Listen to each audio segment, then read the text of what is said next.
जास्तीत जास्त निधी आम्हाला मिळेल, जे बाकीच्या जिल्ह्यांना पण मिळायला पाहिजे. पण खास करून सातारा जिल्ह्याची एकंदरीत जर बैठक बघितली, जिओग्राफिकल जर टोपोग्राफी जर पाहिली, तर संपूर्ण डोंगरी असा हा परिसर आहे. फॉरेस्टचा मोठ्या प्रमाणावरती इश्यू असतो.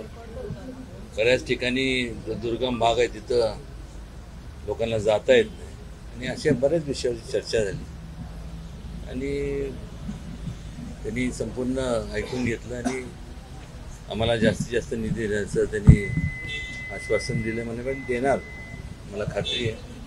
राजे, दुष्काळ पट्टा जो तुमच्या भागात आहे, भाग जो आहे, त्याच्या बाबतीत काय चर्चा झाली? विशेषतः पाण्याचा प्रश्न बऱ्याच मोठा आहे आणि विशेषतः कोयना धरण पण तुमच्या भागात आहे. त्याचंही पाणी बाहेर खालच्या जिल्ह्यांना पण जातं, राज्याला पण जातं.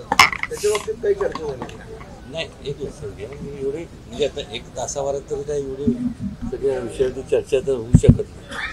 पण एक निश्चित आहे की सातारा जिल्ह्यात जवळपास 12 धरणं आहेत मोठी. किंबहुना आपण जर विचार केला तर अनेक वर्षापासून ज्यांच्या, म्हणजे मी राजकारण म्हणून बोलत नाही, राजकारण मी कधी केलं नाही आणि करणारही नाही, पण तुमच्यासारखाच एक सामान्य व्यक्ती म्हणून मी माझे विचार मांडतो की अनेक वर्षांपासून ज्या लोकांना मतदान देऊन त्या संपूर्ण पश्चिम महाराष्ट्राने निवडून दिलं, त्या पश्चिम महाराष्ट्राकडं मोठ्या प्रमाणात दुर्लक्ष झालं. दुष्काळी भागाच्या बद्दल जर बोलायचं झालं तर त्या काळात, म्हणजे माझं मी कॉलेजचं शिक्षण संपल्यानंतर जेव्हा साताऱ्याला परतलो, त्यावेळेस मी जेव्हा त्या काळात जे कोण सगळे जे सत्तेत होते त्यांचे भाषणं ऐकल्यानंतर मला नवल वाटायचं. कारण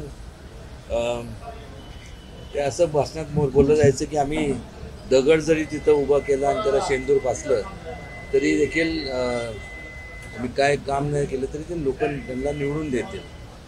पण खऱ्या अर्थाने त्या काळात मला आवर्जून या ठिकाणी सांगावंसं वाटतं की कृष्णा खोरे जी सरकार महत्त्वाची जो प्रकल्प आहे, ती योजनेचं मांडणी मी मुंडेसाहेबांकडं, आदरणीय मुंडेसाहेबांकडनं मी केली. त्यावेळेस ते राज्याचे उपमुख्यमंत्री होते आणि त्यावेळेस त्यांनी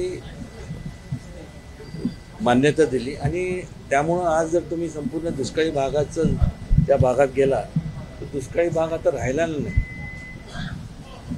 किंबहुना आज त्या ठिकाणी जे ओसाड पडलेलं रखरख असं सगळं दिसायचं, आज हिरवंगार आपल्याला त्या ठिकाणी पाहायला मिळतं. आणि याचं संपूर्ण श्रेय म्हणण्यापेक्षा हे संपूर्ण जर ही योजना मार्गी लागली तर हे मुंडे साहेबांच्या आणि त्यावेळेस जे सरकार होतं, अटलजींचं सरकार होतं, त्यांच्या माध्यमातून हे सगळं झालं. आता मराठा मुख्यमंत्री जे आहेत ते देखील साताऱ्याचे आहेत, म्हणजे आणि तुमच्या दृष्टिकोनात आहेत, त्यांना त्यांच्यावरचं संकट एका अर्थाने काल दूर झालेलं आहे.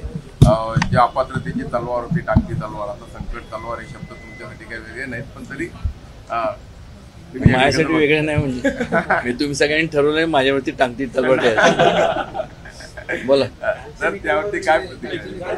एक लक्षात घ्या, आता न्यायालयाने, सुप्रीम कोर्टाने जे काय हे दिले होते, म्हणजे त्यांचं त्याप्रमाणे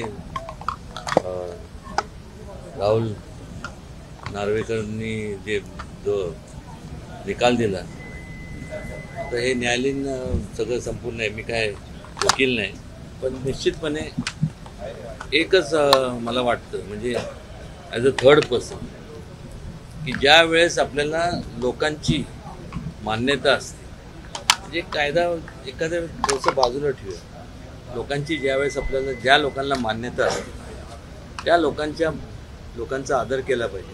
ही लोकशाही आहे. म्हणजे त्या काळात काय झालं, ते आत्ताची परिस्थिती बदलत असते. आणि किंबहुना ही परिस्थिती निर्माण का झाली ह्याच्यावर सुद्धा विचार केला पाहिजे. आता तो त्यांच्या पक्षाचा म्हणण्यापेक्षा तो त्यांचा वैयक्तिक सगळ्यांचा प्रश्न आहे, त्यावर भाष्य करणं मी काही योग्य ठरणार मला वाटत नाही. मराठा आरक्षणाचा प्रश्न होता. राज्य मागासवर्ग आयोगाकडून सर्वेक्षण केलं जाणार आहे आणि ते 7च दिवसात करायचं असं सांगितलंय. तुम्हाला वाटतं 7 दिवसात मराठा समाजाचं घरोघरी जाऊन सर्वेक्षण होणं शक्य आहे? जी काही पावलं सरकारकडून उचलली जाते त्याबाबत तुम्ही समाधानी आहात का?